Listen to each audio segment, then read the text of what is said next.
Bueno, pues vamos a compartir una hora para conocer el modelo de liderazgo del cambio y lo que me gustaría compartirles es un poco acerca de cómo pueden lograr que iniciativas en sus negocios realmente tengan los resultados esperados en el tiempo que ustedes están planeando. Entonces vamos a verlo a lo largo de la sesión. Les pido que si tienen alguna pregunta para que no me extienda mucho en la plática y para poder centrarme en el tema que nos ocupa, escriban sus preguntas en el chat y al finalizar la plática, con mucho gusto, resolvemos las dudas que hayan surgido. Voy a compartirles mi pantalla para que puedan ver la presentación. Ok. ¿Se ve la presentación? Alejandrina, si me puedes confirmar. Sí, sí se ¿Sí? ve. Perfecto. Muy bien. Bueno, pues este modelo de liderazgo del cambio yo lo conocí hace pues ya casi 20 años, ya un ratito importante de no solo conocerlo, sino aplicarlo y ver cómo efectivamente funciona en las organizaciones.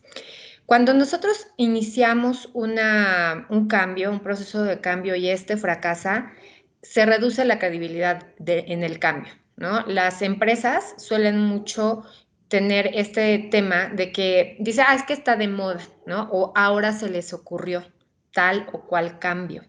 Entonces, eso sucede porque en realidad los cambios no concluyen. Y también como personas, lo que vamos a ver no solamente se aplica a las empresas, sino también a las personas.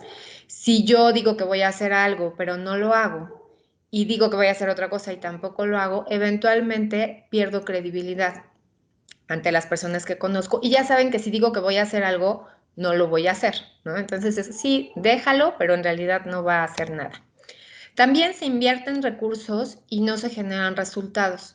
Y ya sea que hablemos en el ámbito personal o en el ámbito organizacional, cuando nosotros hacemos o planteamos una iniciativa de cambio y le invertimos en capacitación, en a lo mejor adquisición de algunas cosas que se necesitan para lograr el cambio, al final, si no se concreta, se percibe que hubo un despilfarro de esos recursos.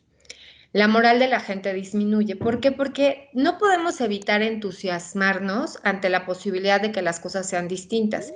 Y cuando eso no sucede, nos desmotivamos, nos desmoralizamos y nos sentimos mal porque ya habíamos generado cierta expectativa. Ahora, el sentimiento, creo que alguien abrió su micrófono. Carmen Garza, hola, buen día, bienvenida. ¿Nos puedes ayudar a silenciar tu micrófono? Gracias. Perfecto, muchas gracias. El sentimiento de los equipos es de frustración y desánimo. Obviamente quienes están tratando de implementar el cambio y este no se concreta, se van a sentir frustrados, van a sentir que fracasaron en esta iniciativa y eso también va a provocar que la próxima ocasión en la que se les invite a participar o a ser líderes de un proceso de cambio, busquen por cualquier forma no serlo. ¿Por qué? Porque ya tienen este fracaso como antecedente y si no fue su responsabilidad el no haber concretado, pues todavía peor. Entonces, ahí también vamos perdiendo el interés de las personas que pueden dirigir un proceso de cambio. Y finalmente, pues se cuestiona la capacidad de los líderes que están llevando esta iniciativa, porque pensamos que cuando un proceso de cambio no se logra, las personas que dirigieron esta iniciativa no tenían la aptitud y la actitud muchas veces para lograr el cambio. Entonces, eso también merma la confianza de los líderes de la organización. Ahora, ¿por qué fracasan estas iniciativas? Uno, y es por donde vamos a empezar, es por no comprender el proceso de cambio y el origen de la resistencia al cambio. Pensamos que el proceso de cambio, como lo vivimos de forma permanente, es algo que ya dominamos y que de forma natural asumimos. Lo vamos a ver ahorita, pero eso no sucede así. Y también hablamos con mucha frecuencia acerca de la resistencia al cambio, pero no entendemos muy bien por qué se da. Como no entendemos muy bien qué la provoca, entonces tampoco sabemos cómo reaccionar ante ella. En muchas empresas terminan corriendo gente, terminan con relaciones muy desgastadas, terminan perdiendo a elementos que son muy importantes o que eran muy importantes para la organización porque no se logró comprender cuál era esta resistencia al cambio y cómo se podía manejar. También tenemos un exceso de complacencia. ¿Eso qué significa? Que si a lo mejor yo digo, a ver, me voy a poner yo de ejemplo, si yo dijera, a ver, quiero bajar 3 kilos en un año. 3 kilos en un año, la verdad, es un plazo excesivo para bajar 3 kilos, ¿no? A lo mejor 3 kilos pues serían para 3 meses, para 4 meses, pero no para un año. Como yo digo, tengo todo el año para bajar esos 3 kilos, ¿qué voy a hacer? Pues me voy a dar muchos chances.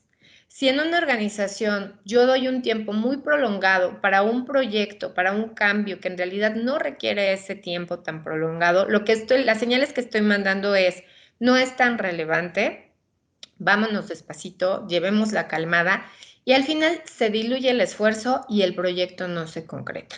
Vamos a ver también cómo atacar este punto. No involucrar a las personas, ¿no?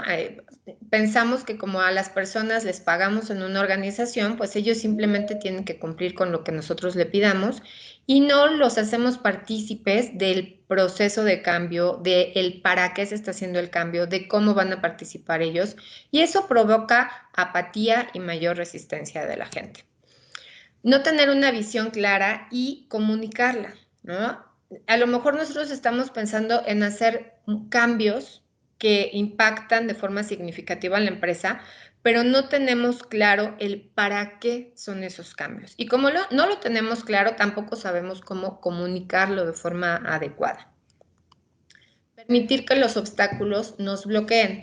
Esto es muy común. Si yo no tengo un tiempo realista para lograr un proyecto, si yo no tengo claridad con respecto a lo que quiero lograr con este cambio, entonces cualquier cosa que suceda en el camino va a ser una razón suficientemente pesada para decir que el cambio no se puede generar, ¿no?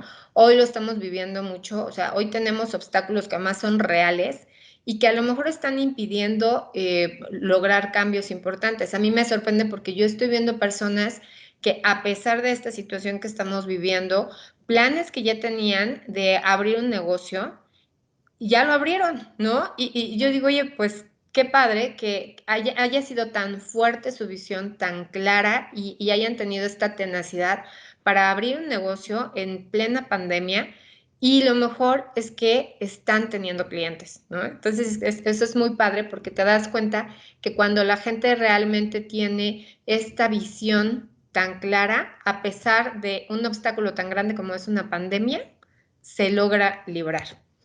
No tener logros a corto plazo también es una causa del fracaso de los procesos de cambio. Cuando yo me pongo una meta a muy largo plazo, pero no pongo metas, digamos, de forma intermedia, lo que provoca es que yo lo vea tan lejano y que implique tanto esfuerzo que al final me desanime, ¿no?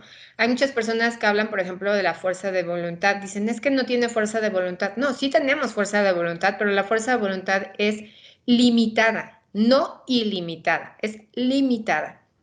Entonces, ¿qué significa? Que si yo agoto mi fuerza de voluntad y todavía me queda un tramo inmenso por recorrer, lo más seguro es que decida abandonar el esfuerzo. Pero, por el contrario, cuando yo tengo metas a corto plazo y veo que las estoy logrando, eso me permite avanzar. Declarar victorias demasiado pronto también es otro, es el contrario del anterior. En el anterior dijimos, oye, no hay logros a corto plazo. Y en esta hago toda una fiesta porque hice algo chiquitito y digo, ya lo logré, ¿no? Yéndome al ejemplo de los 3 kilos en un año, bajé 200 gramos y ya eso, ya la hice, es que ya estoy en el camino correcto, es que ya lo logré y entonces me consiento esa noche con una hamburguesa con papas y al segundo día me voy a desayunar porque ya bajé 200 gramos. Claro, 2 días después ya subí 400 gramos, ¿no? Entonces, declarar victorias como si ya hubiéramos logrado grandes cosas, cuando en realidad no es así, nos perjudica más que ayudarnos. Y perder la constancia por pensar que ya logramos el objetivo, es la última. O sea, como que siento que ya hice algo importante y entonces aflojo el paso, ¿no? Y digo, pues ya me puedo ir mucho más despacito porque al fin que voy muy bien para un año, 200 gramos en un mes, está bastante bueno y hasta hacemos nuestros cálculos, ¿no? Entonces, todas estas son las causas del por qué fracasan las iniciativas de cambio. Y vamos a empezar por la primera, para entender la resistencia al cambio y el proceso de cambio. La resistencia al cambio se da, vamos a verlo aquí, por 4 razones. Primero, el origen. Va a haber mayor resistencia si la decisión del cambio viene del exterior que si lo decido yo, ya sea algo positivo o negativo. Si yo tomo la decisión de renunciar a un empleo, aunque no tenga trabajo, yo podría decir, oye, es una decisión que no me va a hacer un bien en el sentido de que voy a dejar de percibir un ingreso, ¿no? Pero lo estoy decidiendo yo por cuestiones que considero que me van a beneficiar en un futuro. No es lo mismo que si viene tu jefe y te corre, ¿no? Ahí fue algo externo y también era algo negativo. Y por el contrario, si es un cambio positivo, vas a tener menor resistencia y si es un cambio negativo, vas a tener mayor resistencia, ¿no? No sé, este tema de la pandemia, lo comentaba antes de que iniciáramos con Antonio, este tema de la pandemia nos llevó a hacer home office, así, de un día para otro o de una semana para otra, ¿no? ¡Ey! Y Sale en la... sí, pueden silenciar el micrófono, por favor. Y entonces decíamos, bueno, podría parecer un cambio positivo para muchos el trabajar desde home office. Definitivamente fue un cambio de origen externo. Yo no decidí irme a hacer home office, aunque lo había deseado.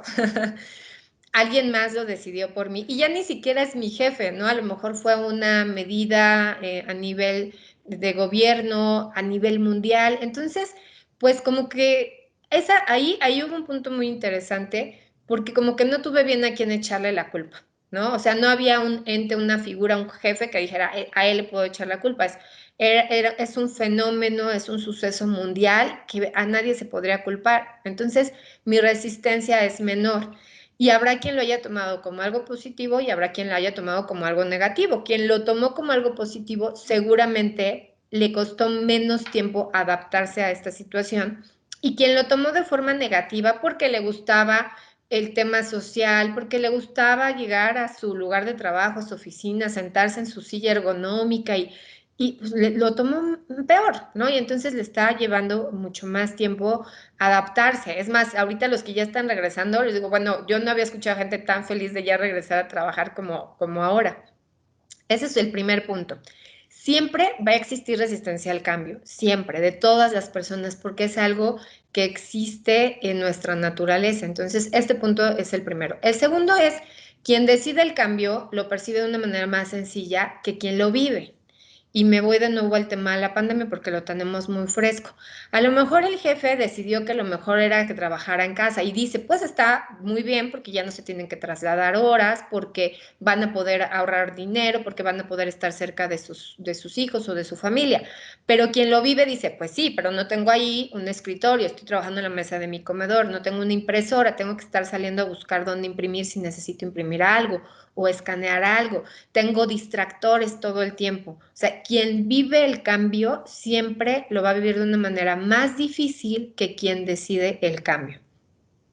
Otro punto es que el cambio trae un reto emocional y cognitivo que nadie nos enseñó, ¿no? O sea, las personas pensamos simplemente que alguien se resiste al cambio porque se quiere resistir, ¿no?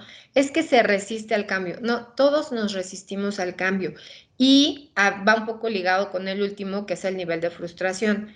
De acuerdo al cambio, sentiremos más o tendremos más o menos tolerancia a la frustración ante ese cambio que se nos presenta.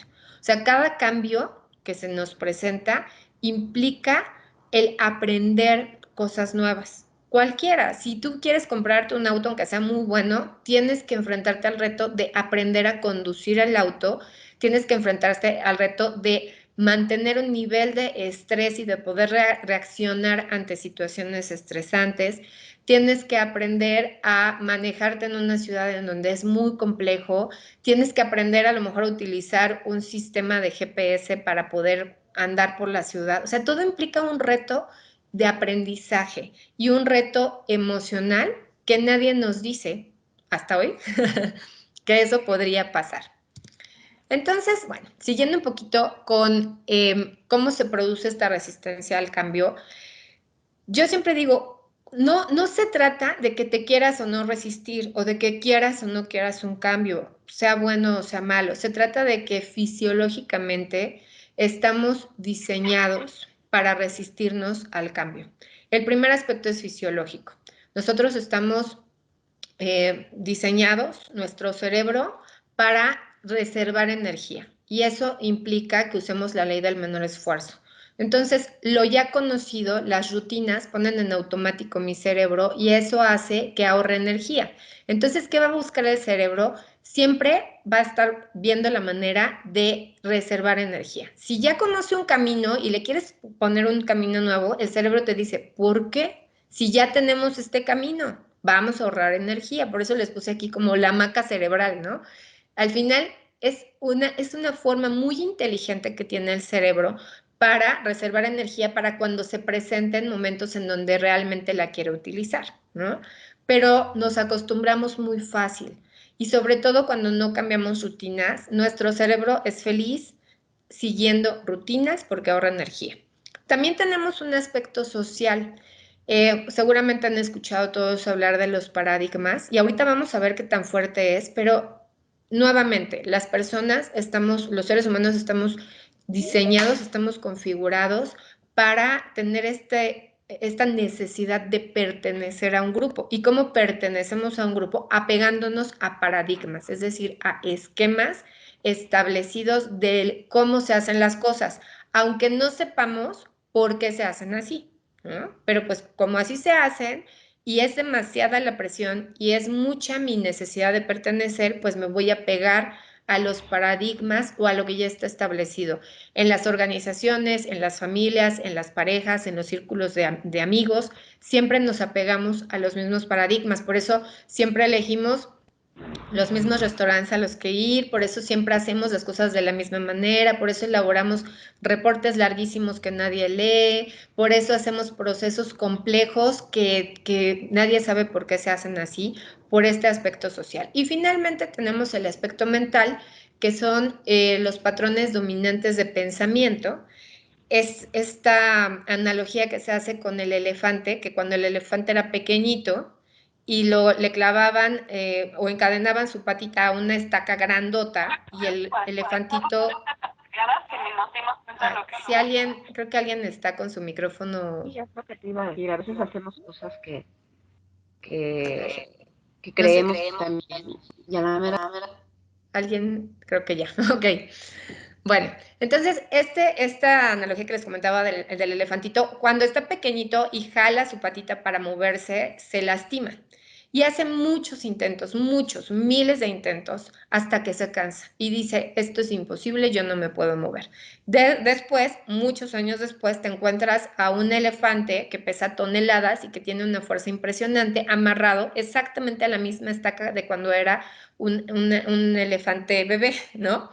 Y entonces dice, pero ¿por qué el elefante no se suelta? Si haciendo un jaloncito podría quitarse esa estaca y moverse donde quisiera, ¿no? Bueno, pues porque él aprendió de pequeño que eso lo lastimaba. Vamos aprendiendo a lo largo de nuestra vida estos patrones de pensamiento que nos dicen, no eres creativo, no eres exitoso, no puedes fracasar, el fracaso es malo. Y entonces estos patrones nos dominan.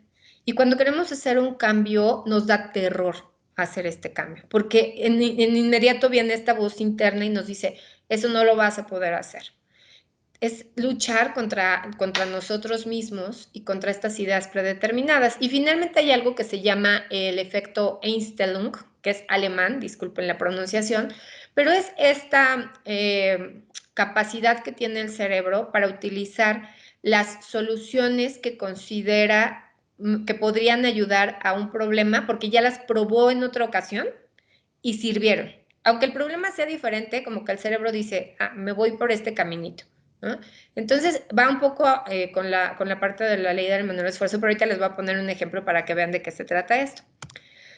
Aquí les comparto un video para que vean qué tan fuerte es el paradigma o la necesidad de pertenecer a un grupo. Espero que lo escuchen, pero si no lo escuchan, con que lo vean les va a dar la referencia. Evidentemente, en este ejemplo, hay actores que están contratados para colocarse de cierta manera en el elevador y hay solo uno de los pasajeros que no es actor, que es el que veían que se quedaba siempre como pensando por qué se están poniendo contrario, de entrada contrario a como deberían, ¿no? Pero al sentir tanta presión, sin siquiera preguntar, simplemente modifica su conducta para adecuarse al grupo. Y eso es lo que sucede cuando nosotros tenemos paradigmas tan fuertes en nuestra organización, la gente, aunque sea gente nueva, que va ingresando y que es, sin importar si es joven, si tiene un nivel educativo alto, bajo, si es mayor, se va a pegar en un periodo de tiempo muy corto a los paradigmas, a las reglas, a los esquemas, a las formas de trabajo de las organizaciones. Por eso, cuando nosotros queremos hacer un cambio que ataca a un paradigma, obviamente la resistencia se va a manifestar. Entonces, ahí lo vamos a ir viendo cómo se tiene que trabajar, pero bueno, ese punto es muy importante. Y aquí es un ejemplo, no digo, como por el modelo que estamos usando ahorita de virtual, no les voy a pedir que me respondan, pero les voy a dar un minutito para que ustedes hagan el ejercicio. Si alguien lo resuelve, pues ahí sí que abra su micrófono y nos diga. ¿Cómo pueden hacer que esta operación en donde tenemos que 3 es igual a 3 más 3 sea correcto? Moviendo dos líneas de los números romanos, es decir, el signo de igual y el signo de más no se puede modificar. Lo único que sí podemos hacer es mover estas líneas de los números romanos 3, ¿no? Cualquier línea que ustedes quieran. Un minutito, si alguien lo tiene antes, puede abrir su micrófono y decirme la respuesta.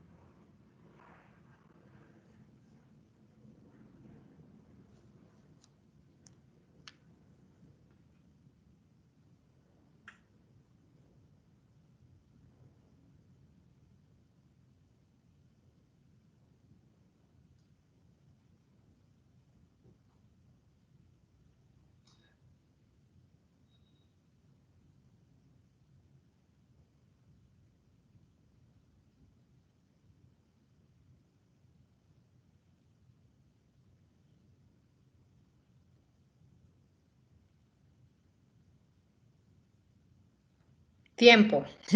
¿Alguien lo logró? Que él abra su micrófono. Bueno, voy a asumir que no porque nadie lo abrió. Miren, aquí está la respuesta. Y seguro, siempre que pongo este ejercicio, dice, ay, pero es que no dijiste que se podía. Sí. Marco creo que levantó la mano. Ah, a ver, Marco. Sí, esa era mi respuesta. ¿Sí? Ah, qué bueno, Marco. Felicidades. Es una respuesta no obvia, o sea, lo pensamos es cómo puedo mover las líneas igual en vertical hacia un lado o hacia otro, pero mi mente, esta parte de poner dos líneas en diagonal, mi mente no la ve, ¿no? Ahí está y es muy fácil. O sea, no tenían más que inclinar dos líneas, pero este es el efecto que les comentaba, que nuestro cerebro busca algo que ya conozca y le trata de dar una interpretación para un problema. Entonces, entendiendo que la resistencia al cambio es algo que se va a dar de forma natural y créanme, yo lo he visto con personas que van a ser padres primerizos y que les da una emoción, pero les da un terror, pero tienen dudas, o sea, ya dices, bueno, ya ni para qué dudas, ¿no? Pero es inevitable. Alguien que se cambia de casa, alguien que se cambia de empleo para mejorar, alguien que se compra un auto y va a dejar de utilizar el transporte. Y estas emociones, esta ansiedad, este estrés se manifiesta de igual manera. Entonces, bueno, pues vamos a ver un poquito por qué se hace eso. Ahora, no todo está perdido. Nuestro cerebro también, así como tiene algunos factores que obstaculizan el cambio, también tiene otros que lo facilitan.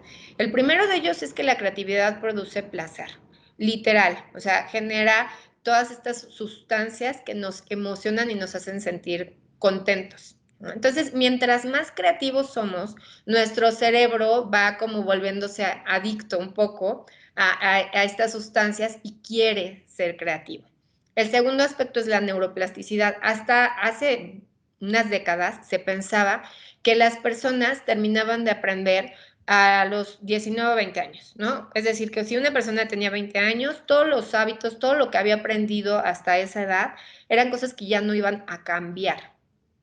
Había una frase que decían, perro viejo no aprende nuevos trucos. O yo tenía una persona que conocía que siempre me decía, es que ya está muy hecho, ¿no? Está muy hecho, refiriéndose que una persona ya tenía una estructura mental que lo imposibilitaba para cambiar. Bueno, la realidad es que la neuroplasticidad nos demuestra que esto no es cierto. Nuestro cerebro no deja de aprender hasta el día que morimos. Fisiológicamente, si sacaran un estudio del cerebro y de las conexiones neuronales que hay al inicio del día y volvieran a hacer esa misma estudio al final del día, se darían cuenta que el cerebro ya se modificó a causa de las experiencias a las que estuvo expuesto, el conocimiento al que estuvo expuesto. Entonces, las personas tenemos una capacidad de aprender y el aprendizaje promueve el cambio. Entonces, la neuroplasticidad nos dice, tú estás diseñado para aprender y para cambiar a partir de que tú lo decidas y de que tú actúes. Y finalmente somos creativos por naturaleza. Ustedes vean a cualquier bebé, a cualquier chiquito y va a estar siempre curioseando, ¿no? Pero obviamente pues nuestros paradigmas y todo lo que nosotros les vamos enseñando a los niños es de no preguntes, hazlo así, no seas curioso, y aprendemos que no debemos preguntar, aprendemos que debemos de hacer las cosas de determinada forma y aprendemos que la curiosidad no necesariamente es buena. Todos esos son paradigmas funcionales, pero no necesariamente se tienen que mantener de esa forma cuando crecemos. Cuando nosotros ahorita estamos en posibilidades de preguntarnos por qué hacemos las cosas así, podemos experimentar, podemos probar. Entonces, esta naturaleza creativa que está en nosotros, pues puede salir nuevamente. Ahora, el proceso del cambio, y ya prometo que terminando el proceso de cambio, arrancamos con los 8 pasos del modelo de liderazgo del cambio. El proceso de cambio lo que nos dice es que habitualmente nosotros estamos en una zona de confort y ojo, estar en una zona de confort no significa que estamos bien, ¿no? Tenemos a personas en situaciones muy difíciles, una persona que tal vez tiene una adicción al alcohol o a las drogas, está en su zona de confort, no está cómodo, o sea, no es que esté así como que en la gloria, pero está en su espacio conocido, en donde ya sabe que si hace tal cosa, obtiene tal otra. Entonces, cuando hablamos de una zona de confort, no nos referimos a algo en donde estamos cómodos, sino en un espacio en donde tenemos certeza o certidumbre de lo que va a pasar. Cuando yo digo que quiero hacer un cambio, pienso que el cambio se va a dar de esta naturaleza, ¿no? Yo ya decidí que voy a hacer ejercicio, porque quiero ser una persona más saludable, porque cuando yo sea más grande, quiero tener un cuerpo fuerte, quiero poder caminar, poder tener vitalidad. Entonces, está padrísimo acá. Entonces, yo pienso que cuando empiece a hacer ejercicio, lo que va a pasar es esto, ¿no? Voy a tener un incremento lineal de bienestar. Y no sucede esto. Sucede esto. Tenemos una barrera del terror, aunque sea algo bueno. E insisto mucho en eso, porque pensamos que cuando decidimos cambios positivos, esto no va a suceder, ¿no? Inclusive casarnos o irnos a vivir a lo mejor a otro país en donde los índices de bienestar están por las nubes, qué sé yo. Aquí, ¿qué sucede? En esta barrera del terror, nuestro cerebro nuevamente no juega muy a nuestro favor y nos bloquea. Nos genera estrés, temor, ansiedad, angustia, nos hace dudar de si la decisión que tomamos fue la correcta o no. Y la cosa no se pone mejor. Entramos, si aún así, aún a pesar del miedo, a pesar de la angustia, a pesar del estrés, decidimos dar el paso y actuar, ir hacia ese cambio, vamos a entrar en algo que le podemos llamar la zona de hundimiento, en donde estos sentimientos y estas emociones se vuelven todavía peores. O sea, no se pone bonita la cosa, pero ¿qué sucede? que si nosotros, en este punto, cualquiera querría regresarse a su zona de confort. Cualquiera. No podemos culpar a nadie de que sintiéndose así quisiera regresar a su zona de confort, ¿no? Cualquiera.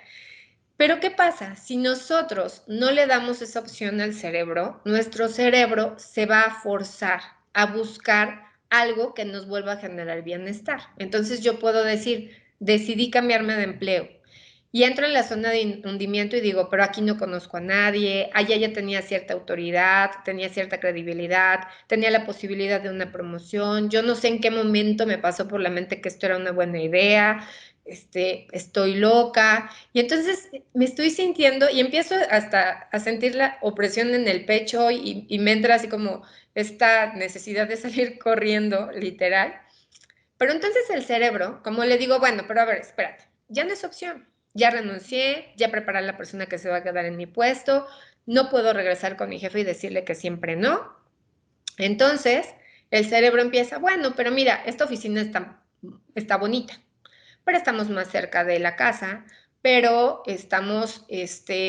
vamos a ganar más dinero, o sea que podemos entrar a hacer un proyecto que teníamos ganas de hacer. O sea, nuestro cerebro empieza a buscar cómo darnos este remanso de paz, de este espacio donde, digamos, me empiezo a sentir nuevamente en control y entonces sí, me voy a mi zona de descubrimiento, a mi zona en donde el cambio ya está teniendo los resultados que yo quería. Pero esta zona de hundimiento es la muerte, o sea, es en donde se queda la mayor parte de las iniciativas. Y ahorita hice un ejemplo personal, pero lo mismo sucede en empresas en donde he implementado sistemas de gestión de calidad.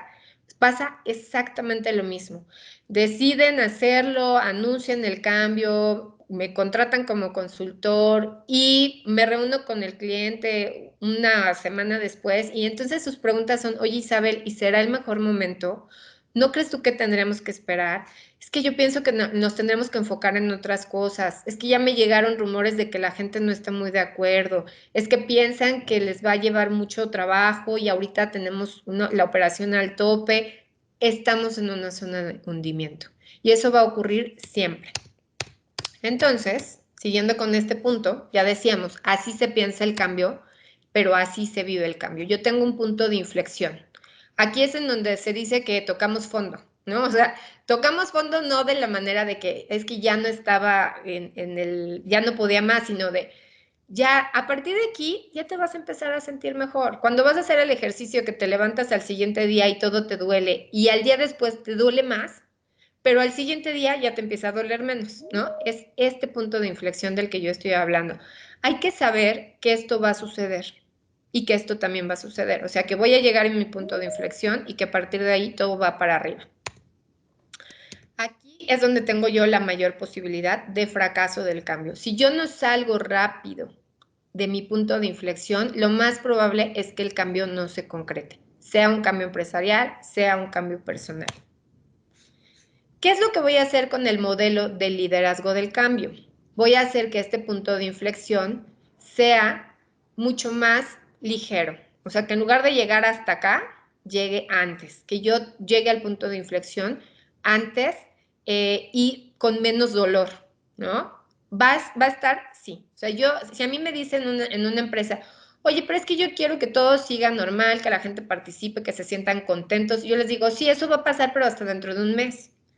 O sea, ahorita se van a sentir enojados, se van a sentir frustrados, se van a sentir angustiados, van a ser menos productivos y me dicen, ay, no, ¿cómo me vendes ese proyecto? Y yo, no es que te lo venda, es que te estoy diciendo la realidad de lo que va a suceder, porque cuando sabemos lo que va a pasar, podemos prepararnos para eso que va a pasar. Cuando yo estoy pensando en una ilusión, no me preparo para nada. Entonces, entender esto me ayuda a prepararme para poder saber cómo manejar el cambio en la empresa y entender que si alguien está enojado o molesto o frustrado o que alguien está comentando cosas negativas de un proyecto o si alguien está apático, no es que lo esté haciendo porque quiere que el proyecto fracase o porque se está resistiendo al cambio. Es simplemente una manera en cómo está reaccionando ante un proceso de incertidumbre. Es lo único que va a pasar. Entonces, bueno, ahora sí, vámonos al modelo de liderazgo del cambio. Este modelo lo creó John Kotter, un estudioso del proceso de cambio y de cómo llevar a cabo estas iniciativas de forma exitosa, y él creó 8 pasos. Esto se divide en 3 fases: preparo el cambio, implemento el cambio y afianzo el cambio. Y estos son los 3. Les voy a compartir al final de la presentación las diapositivas para que lo tengan ahí. Entonces no se preocupen por anotar. Vamos al primer paso, y el primer paso es establecer un sentido de urgencia. Y aquí hay una distinción importante entre la visión y la urgencia, porque a veces nos confundimos. A veces pensamos que como ya tenemos una visión, ya vamos a hacer las cosas, ¿no? No. O sea, si tienes una visión, pues lo único que tienes es claridad respecto a lo que quieres alcanzar. Pero ¿cuántas personas conocen ustedes, o tal vez ustedes mismos, que han dicho: voy a estudiar una maestría, voy a estudiar un doctorado, me voy a cambiar de casa, me voy a ir a vivir a otro país, me voy a ir a vivir a otra ciudad, voy a cambiar de empleo, voy a iniciar mi negocio, voy, y se ven, o sea, ya hasta te pueden platicar con claridad cómo se ven? Sí, pero pasan 10 años, 15 años, 20 años y la persona sigue exactamente en el mismo sitio. ¿Por qué? Porque tener una visión no implica que vayas a actuar para alcanzarla. Es simplemente que tienes una visión. Y visiones hemos tenido todos, ¿no? Hay quien pone ahí hasta la foto del Corvette o del Ferrari o de la casa en X sitio o su casa a la playa, qué sé yo. Y pasan y pasan y pasan y pasan a los años hasta que llega el punto en el que ya quitan esa foto de ahí porque sienten que nunca lo van a lograr. Entonces, la visión es simplemente una percepción acerca de lo que yo quiero obtener en el futuro. La urgencia es la insatisfacción con el estado presente y la necesidad de cambiar. Insatisfacción con el estado presente y la necesidad de cambiar. Es cuando ya no estás cómodo, cuando dices: es que ya no puedo más, o sea, ya es demasiado lo que me está sucediendo como para mantenerme estático y necesito hacer un cambio. Aquí hay una historia, se llama La Plataforma en Llamas, la pueden buscar también en internet. Ay, pero esta plataforma en llamas, ¿de qué se trata? Imagínense ustedes, les voy a poner los 2 casos. Imagínense ustedes que son trabajadores de una plataforma petrolera. Una plataforma petrolera tiene más o menos una altura de 15 pisos, ¿no? Un edificio de 15 pisos. Están ustedes trabajando en la plataforma, llega el supervisor y les dice: aviéntense al mar. Ustedes voltean y le dicen: está loco, ¿cómo me voy a aventar al mar? Está altísimo, me voy a matar, hay tiburones, el agua helada. No lo haces, aunque sea tu supervisor, está loco. Ahora imagínense que están en la noche en su habitación durmiendo y de repente se despiertan agitados porque empieza a sonar, escuchan una alarma. Y entonces empiezan a oler humo, salen corriendo de su habitación, llegan a la plataforma y está totalmente en llamas, caos, no hay para dónde moverse. Lo único que piensas es correr al borde de la plataforma y te avientas al mar, ¿no? 15 pisos de altura, un mar helado en el que solamente puedes sobrevivir si te rescatan en máximo 20 minutos porque está tan fría el agua que te da una hipotermia. El mar tiene también llamas porque está lleno de petróleo. Y tú decides aventarte y sobrevives. Esa es la parte buena. Bueno, pues esto le sucedió a un hombre que se llama Andy Mogan en 1988 en el Mar del Norte. Cuando lo van a entrevistar al hospital y le dicen: ¿pero qué pasó por su mente? O sea, era casi un suicidio. ¿Qué pensó? Y dice él: yo no pensé nada, yo solamente decidí entre morir quemado o tirarme al mar. ¿Eso es qué significaba? Elegí entre una muerte segura y una muerte probable. Ese es la plataforma en llamas. Eso es lo que de repente es como que nos impulsa. Los que vivimos en la Ciudad de México lo sabemos bien porque nuestra plataforma en llamas, nuestro sentido de urgencia, es una alarma sonora que nos indica que va a temblar. Y miren, yo la última vez, confieso, salí en bata porque acababa de salir de bañarme y cuando me dijeron, yo, no, obviamente no te pones a pensar en qué estás o qué traes, o sales corriendo porque es o me muero ya apachurrado si algo pasa, o me salvo y bueno, hago el ridículo en mi bata en la calle, ¿no? Entonces, este sentido de urgencia es lo que verdaderamente te mueve, ¿no? O sea, hace que brinques de la silla. Y ese sentido de urgencia es lo que genera la acción en las organizaciones.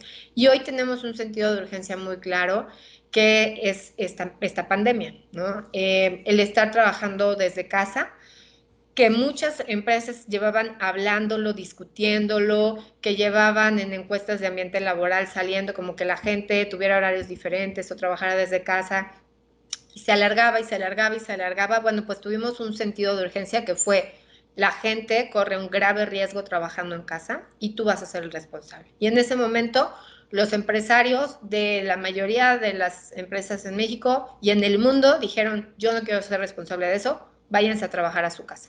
Esto de trabajar en casa hubiera sido muy difícil que se diera, y que se diera tan rápido y de una forma tan contundente si no hubiéramos tenido este evento que hoy estamos sufriendo. Entonces, las crisis son muy buen sentido de urgencia.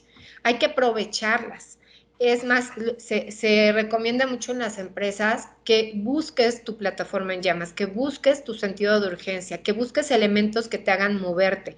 Y como personas también, a lo mejor en una relación de pareja, algunos indicadores que te digan: oye, tienes que poner atención aquí porque algo está pasando, ¿no? O con tus hijos, o en tu empleo. O sea, debemos estar siempre pensando en que no se incendie nuestra plataforma, sino en nosotros anticiparnos a que eso suceda para generar cambios en nosotros. Aquí tenemos el ejemplo de Steve Jobs cuando regresa a Apple. Si ustedes recuerdan, en algún momento John Sculley, que contrató Steve Jobs en su momento para que dirigiera Apple, eventualmente lo termina corriendo. Y en 1997 lo que sucedía con Apple era una cosa terrible. Aquí está un video de cuando él regresa. ¿Qué pasaba en Apple en 1997? No tenían ningún producto desde hacía años. Tenían una reducción del 30 al 3.2% del mercado. Habían despedido a más de 3,000 personas. Habían perdido más de $1,000 millones y literalmente estaban a 90 días para declararse en bancarrota. Esto tuvo que suceder para que en ese entonces el CEO de Apple comprara Next con la esperanza de que Steve Jobs regresara a Apple como consejero. Sí, imagínense llegar a estos niveles de sentido de urgencia. No es lo que yo les propongo que ustedes hagan. Lo que yo les propongo es: aprovechemos este momento de sentido de urgencia para hacer los cambios que no habíamos decidido hacer, o que habíamos decidido hacer pero que no habíamos hecho, que no habíamos iniciado. Es un momento, yo les diría, como no se va a presentar.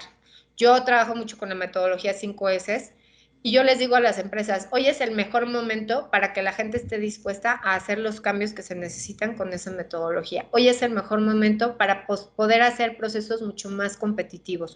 Hoy es el mejor momento para iniciar el cambio, porque esta pandemia nos está generando un sentido de urgencia como nunca antes. Entonces, hay que aprovechar lo malo de lo bueno, no, perdón, lo bueno de lo malo, y hay que pensar cómo lo hacemos. Sí, ¿alguien tiene su micrófono abierto? Si nos ayuda a cerrarlo. Bueno, el segundo punto es crear un equipo fuerte. Esto significa gente que tenga poder de decisión, que haga que las cosas sucedan. No elegir a quien tenga tiempo libre, al más joven, al que acaba de llegar a la empresa, al becario, no. O sea, necesitamos, para que un cambio importante en una organización se genere, necesitamos gente que esté dispuesta a hacer las cosas, que tenga credibilidad, que tenga capacidad y experiencia y que tenga liderazgo. Si yo no elijo bien a las personas que van a llevar un proceso de cambio, entonces ya estoy un poco declarándole la muerte al proyecto. Sí, oye, pero mi empresa no es muy grande, mi empresa es chiquitita. Bueno, pues entonces, si es un cambio importante, tú como líder, como dueño, como director, asume esa postura de tú llevar el proyecto y de no delegarlo, porque si es una empresa chiquita en donde la mayoría de las decisiones las tomas tú y se lo das a alguien que tiene poquito tiempo, que a lo mejor está repleto de cosas, que no lo va a hacer, porque tú sabes que no lo va a hacer, ¿para qué se lo das? Asume el liderazgo tú. El tercer paso es desarrollar una visión clara y saberla comunicar. Y aquí lo que estamos haciendo es buscar la manera de realmente saber cómo, cuándo, dónde, qué, de tener clara esa visión y muy, muy fuerte. Aquí yo les recomiendo, si no lo han leído, pues es muy buena lectura, El hombre en busca del sentido de Víctor Frank. Y lo que él menciona es, en medio de el holocausto, en un campo de concentración, cuando las personas lo único que tenían en su mente era sobrevivir el día, él se obligaba a verse en un futuro. Cuando ya hubiera salido del campo y él se imaginaba en un escenario tocando el piano, él se imaginaba ayudando a otras personas, compartiéndoles su experiencia del aprendizaje que había tenido durante esos tiempos tan difíciles. Se veía ahí, se imaginaba él parado, se imaginaba con un traje, escuchaba la música, se veía con las personas y alguien podría pensar, oye, pero ¿quién se le ocurre que en medio de ese momento en donde lo importante era que no llegaran y te mataran, en donde las personas todos los días se aventaban a los campos electrificados para morir porque ya no podían sobrevivir, donde era la miseria más cruel y absoluta, este hombre se estaba imaginando en un escenario y se estaba imaginando compartiendo con la gente? ¿Por qué? Porque cuando tú tienes una visión tan fuerte, cuando tú tienes un propósito tan claro, eso te ayuda no solo a vivir el día a día, sino a transitar hacia lo que quieres lograr. Las personas, si se ha demostrado que tienen un propósito de vida, una visión fuerte y clara de dónde se ven en determinado plazo, van a conseguirlo o van a tener el impulso y la motivación para hacerlo. Por eso es muy importante que nosotros tengamos esta visión muy clara de ese futuro. Hoy yo escucho muchas empresas y todos dicen, no, pues esto va para largo. Sí, pues va para largo, ¿no? O sea, en el holocausto no sabían cuándo se iba a acabar, nosotros tampoco lo sabemos y no pienso que haya un punto de comparación entre estos dos hechos, pero sí creo que el punto de no saber cuándo se va a acabar no justifica que no pensemos de forma optimista acerca del futuro, ¿no? Que veamos más allá de abrir hoy, de subir hoy las cortinas de mi empresa, de tener esta quincena, este viernes para pagarle a la gente que trabaja conmigo, de que un cliente, hablarle para que me pague hoy. Eso lo vamos a seguir haciendo porque es la forma en cómo vamos a sobrevivir, pero la forma en cómo vamos a vivir va a ser teniendo una ilusión, teniendo una algo que nos inspire o que nos motive a estar en un momento mucho más satisfactorio del futuro. Entonces, yo sé que hoy las cosas son muy difíciles, pero también pienso que si logramos crear una realidad futura, esta visión de la realidad futura, vamos a tener algo que nos ayude a salir más fácil y a mantenernos trabajando en ese punto, ¿no? Aquí está cuando Steve Jobs le estaba vendiendo a este John Scully que fuera como CEO de Apple. Él trabajaba en Pepsi en ese entonces. Cuando él le describía lo que él veía y le decía, imagínate que todas las personas en el mundo tuvieran una computadora en su escritorio que fuera el instrumento que les permitiera elevar su potencial. Dices, oye, pues eso suena padre, o sea, esa visión de imaginarte el posibilitar a las personas para que alcancen un potencial inmenso es algo que puede ser inspirador, ¿no? Y él decía, imagina, la visión tiene mucho que ver con imaginar. Aquí tenemos una foto de el espacio de Marte, Marte poblado. Estas fotografías las encontré buscando en el Elon Musk, en SpaceX, cuando aparecen las fotos en el libro donde platica su historia. Dice, en su oficina de SpaceX, cuando tú llegas, lo que te ves son estas imágenes de Marte poblado por personas, ¿no? Imaginarte ahí, o sea, tiene a los astronautas, ¿no? Tomándose fotos, puentes, y dices tú, ¿a quién no le gustaría formar parte de quien está construyendo un proyecto tan ambicioso como el habitar Marte? y que si algo pasara con la Tierra, bueno, pues ya se tiene a Marte, ¿no? Pero al final es eso, es tan clara la imagen que tienes la capacidad de describirla para que alguien haga un render y te lo ponga en tu oficina, ¿no? Regreso al punto, no se trata de que, no estoy sugiriendo, ay, vamos a ser el próximo Steve Jobs o Elon Musk, o no, simplemente lo que estoy diciendo es, cuando tú tienes una visión clara de tu futuro, y esa visión es inspiradora y es motivadora, entonces tienes un arma muy poderosa. Y no importa que tu negocio sea una papelería, sea una cafetería, sea una empresa de servicios, sea lo que sea, tú imagínate cómo te gustaría es que el cambio que tú quieres iniciar en tu empresa se vea reflejado, cómo van a ser tus oficinas o cómo va a ser la gente que va a trabajar contigo, cómo te van a ver tus clientes.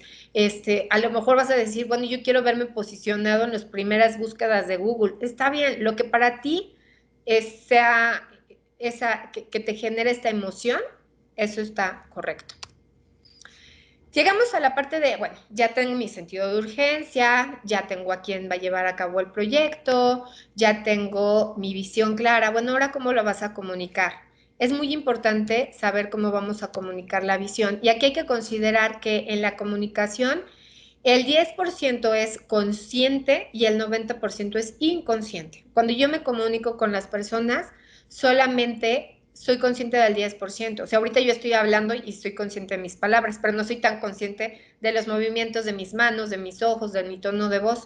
Cuando nosotros comunicamos, lo que decimos, las palabras, solamente equivalen a un 7% de la comunicación, nuestro tono de voz al 38% y nuestro lenguaje corporal al 55%. Eso significa que la mayoría de lo que yo comunico nunca me doy cuenta que lo estoy comunicando. Entonces, al comunicar la visión, nosotros tenemos que encontrar formas que nos ayuden a enganchar a las personas, a realmente darles a conocer, a que ellos comprendan la visión que nosotros queremos lograr. Este que les voy a compartir es un fragmento, porque la canción está bien larga, pero un fragmento de cómo en una de las, de gobierno, de los órganos de gobierno con los que trabajo, decidieron comunicar la política de calidad, porque costaba mucho trabajo que la gente se sintiera apegada o la comprendiera, pero esta fue una de las estrategias de comunicación que ellos siguieron. A mí, digo, les tengo mucho cariño a esta institución de gobierno, pero esta idea se me hizo genial. A ver ustedes qué les parece.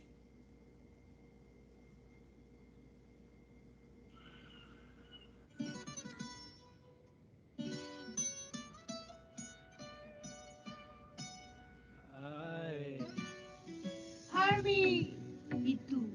¿Ya te sabes la política de calidad?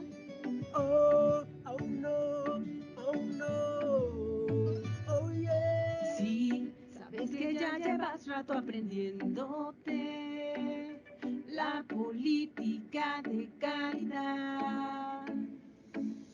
Vi que tu mirada ya estaba diciéndome. Voy a pausar porque sabemos que esa canción está muy larga, pero a mí me gustó mucho cómo ellos encontraron una manera de comunicarlo con muy pocos recursos. Ellos mismos hicieron la canción, la letra, la cantaron, iban por las áreas y entonces la gente al rato estaba cantando la política de calidad. Dices tú, hay que encontrar formas ingeniosas de comunicar y no solo apegarnos a lo institucional, a ver, siéntense, les voy a decir qué es lo que vamos a hacer. La forma de comunicar es tan fuerte como la misma comunicación o lo que queremos expresar en términos de cambio. Entonces, si yo tengo una visión fuerte, bien comunicada, ya tengo un cachito avanzado que es importante. El quinto paso es facultar y es darle libertad a las personas para que ellos actúen de acuerdo con sus competencias, sus capacidades y también se hagan responsables de sus resultados. Entonces aquí es muy importante compartir la información, delimitar el campo de acción, poner cuáles son las reglas, cuáles son los procesos, cómo se espera que ellos participen, qué sí pueden hacer y qué no, qué decisiones sí pueden tomar y qué decisiones no. No hay nada más triste llegar a una empresa y decirle a quien te está atendiendo, pedirle algo y que te diga, déjeme preguntar, y cuelga de preguntar y le haces otra pregunta y su respuesta es déjeme preguntar, y cuelga y así, la historia de nunca acabar. esta parte de facultar es crear autonomía y diluir un poco la jerarquía en términos de que las personas sepan que pueden actuar para responder a las necesidades dentro de su mismo límite de acción. El sexto paso es generar logros a corto plazo. Y aquí, ¿cómo tienen que ser los logros a corto plazo? Deben ser visibles. O sea, no son resultados imaginarios o logros imaginarios, tienen que ser verdaderamente visibles. Tiene que ser inequívoco, es decir, que no haya menor duda de que lo que se está diciendo es una realidad y finalmente que está relacionado con el esfuerzo de cambio. Cuando nosotros iniciamos un proceso de cambio y vamos diciendo que sí estamos avanzando, que ahí la llevamos, que van a ver cómo lo que estamos diciendo sí se va a hacer, que simplemente estamos en un discurso de sí estoy avanzando, pero lo que estamos viendo es todo lo contrario.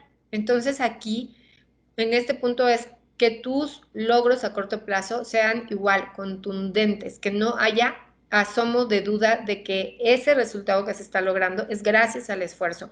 Cuando tú estás a dieta y ves que tu pantalón te queda flojito, es un resultado inequívoco de que vas por buen camino, ¿no?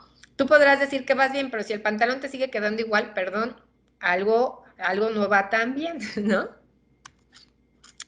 ¿Qué nos permiten los logros a corto plazo? Mostrar evidencia de que los sacrificios valen la pena. Y eso es muy, muy, muy importante. Reconocer el esfuerzo de las personas, reducen la resistencia al cambio. Si hay incrédulos o gente que todavía tenga mucha resistencia al cambio, eso les ayuda a creer, ¿no? Como que debilita un poco la resistencia, fomenta el apoyo de los jefes y también pues hace que el ánimo de la gente se mantenga. Aquí está Epcot Center. Epcot Center Disney decidió abrirlo el 1 de octubre de 1982. En ese entonces era el proyecto de construcción más grande del mundo. Y los constructores, cuando las personas que participaban en la construcción, regularmente no formaban parte de Disney, sino que eran empleados de proveedores que Disney contrataba. ¿Qué fue lo que ellos decidieron? Porque algo que sucedía es que las personas que trabajan en la industria de la construcción se mueven mucho, o sea, se van a otros proyectos. Entonces eso era un riesgo que podía retrasar de forma impresionante el tiempo de apertura la fecha de apertura de Disney y Disney no estaba dispuesto a que eso pasara. ¿Qué hicieron? Utilizaron esta estrategia de logros a corto plazo. Cada mes invitaban a los empleados, a todas sus familias, y en unas carpas que montaban de forma impresionante, mandaron a hacer un modelo de Epcot y ponían el avance y hacían recorridos por todo Epcot y las personas podían decirle a sus hijos, a sus esposas, esposos, mira, aquí estoy trabajando, mira, esto lo hice yo. Y les hacían hamburguesas y hacían un picnic enorme y entonces todos estaban felices porque se sentían orgullosos de poderle compartir a sus familias todo lo que estaban haciendo y se sentían parte de ese gran proyecto. Bueno, eso hizo que Epcot terminara con el presupuesto que se había asignado y en el tiempo que se había asignado. Porque cuando tú mantienes estos logros a corto plazo, la motivación está alimentándose continuamente. Entonces, hay que estar diciendo, ya vamos aquí, ya vamos aquí, ya vamos aquí, y que sea algo muy palpable. El punto 7 es consolidar las mejoras, que es brindar oportunidades adicionales de cambio. Si yo decidí iniciar a lo mejor un régimen alimenticio para mejorar mi salud, pues entonces puedo sumarle tal vez una rutina de ejercicios o puedo sumarle tal vez hábitos para mejorar el sueño, o sea, puedo ir sumándole cosas porque cuando yo sé que tengo la capacidad para lograr algo, entonces eso me da el ánimo para hacer más cosas. Y el último punto es arraigar el cambio en la organización, anclarlo. ¿Cómo? Puede ser a través de los programas de inducción para que la gente de nuevo ingreso lo conozca.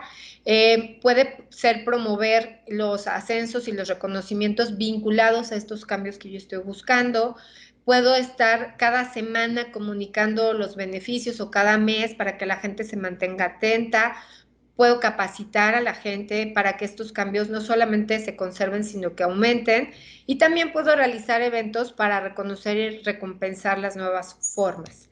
Aquí está un ejemplo de eso. Cuando regresó Steve Jobs con la Mac, él decidió como reconocimiento al equipo hacer perdónenme, este fue antes de que regresara, cuando salió la primera Mac.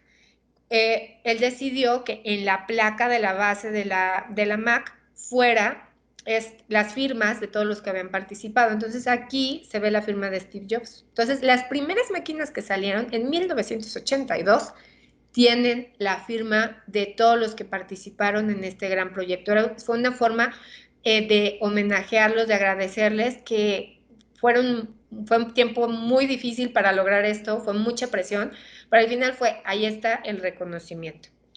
Y bueno, pues ahí termina el liderazgo del cambio. Aquí está una de las tiendas de Apple. Y al final, bueno, pues si dices imposible, te vas a quedar detrás de quien lo logre. Siempre va a haber gente que logre las cosas. Yo lo que espero es que tú seas uno de ellos.